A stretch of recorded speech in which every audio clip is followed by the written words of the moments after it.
Jumpa lagi dengan saya Rian Lendros pada IS Testing. Kali ini kita akan membahas mengenai sistem tes dan UAT. Mengapa sistem tes dan UAT digabungkan? Ya, mereka agak mirip-mirip sih. Bagaimana miripnya? Yuk kita bahas aja bersama-sama ya.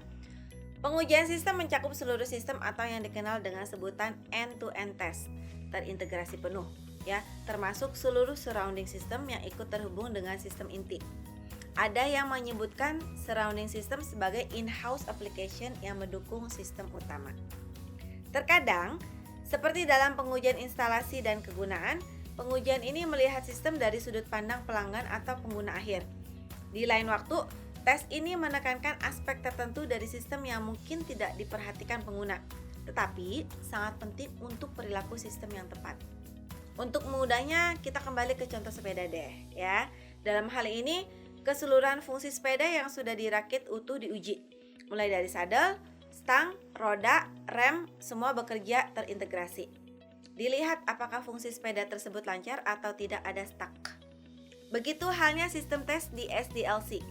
Semua komponen atau unit atau modul yang telah terintegrasi diujikan dari ujung ke ujung ya, untuk melihat apakah sistem tersebut sudah berjalan dengan semestinya atau tidak. Sistem tes bisa disebut juga dengan black box test karena pengujian ini lebih ke fungsionalitas dari sebuah sistem. Kalau kotak hitam itu kan dalemannya itu nggak kelihatan ya. Nah ini sama, kita nggak perlu lihat isi daleman sistem seperti codingan. Cukup kita tes berdasarkan fungsi melalui UI atau user interface-nya. Karena pengujian ini sangat penting dan memerankan peran penting dalam memberikan produk yang berkualitas kepada pelanggan, maka dari itu environment yang digunakan juga dimiripkan dengan environment produksi. Bagaimana langkah-langkah pengujian sistem ini? Yuk kita simak ya. Pertama, pastinya ada test plan. Ini sudah dijelaskan ya rekan-rekan di video sebelumnya. Namun perlu diingat, untuk memasukkan guidelines entry dan exit kriteria, informasi perangkat lunak seperti persyaratan sistem program, dan fitur mana yang Anda rencanakan untuk diuji selama proses dan jadwal assessment. Berapa lama waktu yang Anda harapkan untuk setiap tes. Setelah itu, kedua, tulis test case. Ini juga udah dijelaskan di video sebelumnya. Tapi saya mau menambahkan aja nih yang sudah dibahas, yaitu beberapa elemen dalam test case. Apa saja mereka? Deskripsi. Jelaskan tujuan dari tes sistem ini dalam satu kalimat aja. Lalu tes proses dalam urutan kronologis. Sebaiknya antara 10 sampai dengan 15 langkah untuk simplifikasi. Kemudian komentar ya, berisi informasi tambahan seperti memberikan saran untuk perbaikan. Ketiga, buatlah lingkungan pengujian. Maksudnya environment-nya ya. Lingkungan pengujian menggambarkan kondisi fisik yang tepat yang diperlukan untuk proses evaluasi sistem, termasuk pengaturan perangkat keras dan perangkat lunak yang telah ditentukan sebelumnya. Anda dapat menjalankan setiap kasus uji di lingkungan yang sama. Namun, Anda dapat juga melakukannya di lingkungan yang berbeda. Seperti contoh nih, misalnya environment development dibuat untuk development saja, untuk para developer saja, dan untuk unit test. Lalu ketika mau integrasi tes, menggunakan quality environment. Sistem tes menggunakan staging environment atau sandbox. Keempat, ada protokol pengujian sistemnya. Ini dapat dilakukan untuk evaluasi secara sistematis. Berhati-hatilah ya untuk meninjau dokumen-dokumen ini sehingga Anda dapat memahami langkah-langkah yang diperlukan dan tetap efisien. Lacak dan rekam atau record ya kesalahan apapun yang Anda temukan. Lalu tulis saran tentang cara pengembang dapat mengatasinya dengan mengedit bahasa pengkodaan.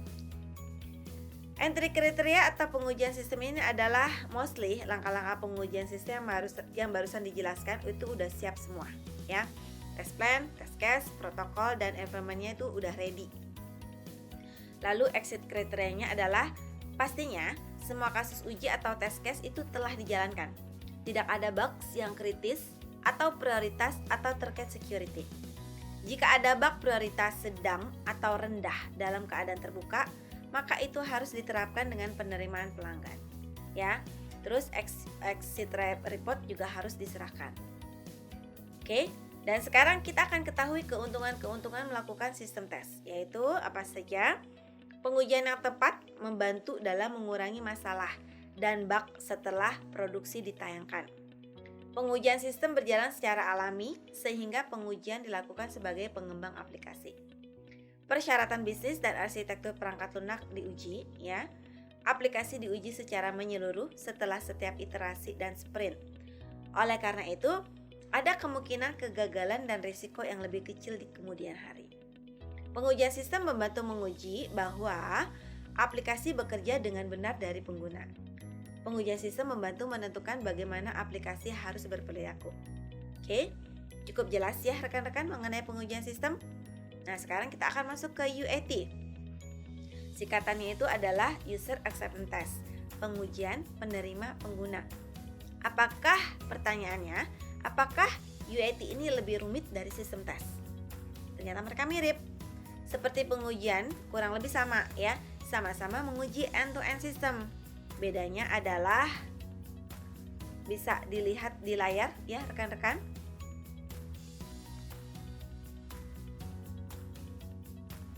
Oke. Intinya, kalau UAT ini lebih menitik beratkan ke pengguna akhir atau end user. Karena adanya sistem ini berasal dari user pain points dan didesainlah sistem untuk menjadi solusi mereka. Jadi, adanya UAT ini adalah lebih ke proses pemeriksaan apakah solusi tersebut sudah sesuai dengan kebutuhan user atau tidak. Menyambung tadi ke poin terakhir pada pengujian alpha dan beta ya. Mereka itu adalah salah satu dari beberapa tipe UAT. Kalau alpha testing itu dilakukan untuk mencari bugs atau permasalahan sebelum produk tersebut benar-benar dirilis ke publik. Biasanya alpha testing ini dilakukan oleh internal tim dalam perusahaan. Sedangkan beta testing ya dilakukan oleh end user di lapangan. Jadi misal nih, setelah Anda melakukan alpha testing pada aplikasi mobile untuk kebutuhan pelanggan umum, Anda memasukkan aplikasi tersebut ke dalam Google Play. Ya, di situ Anda akan langsung melakukan beta testing langsung pada publik dengan target tertentu. Misal 3 bulan dengan 1000 user, ya. Setelah uji coba tersebut, feedback yang diberikan akan menjadi bahan pengembangan perangkat lunak sampai aplikasi tersebut menjadi optimal. Jadi, bisa disimpulkan alasan mengapa UAT itu dibutuhkan atau menjadi penting adalah saat menjalani Software Development Life Cycle ya, SDLC. Software developer atau business analyst atau sistem analis tentunya sudah melakukan berbagai tes untuk memastikan bahwa fungsi fitur dari aplikasi berjalan dengan lancar. Karenanya, tim penguji akan menjadi sangat familiar dengan produk tersebut dan mungkin saja melewatkan beberapa hal. Jadi selain itu, UAT itu akan mempermudah pekerjaan programmer atau si developer.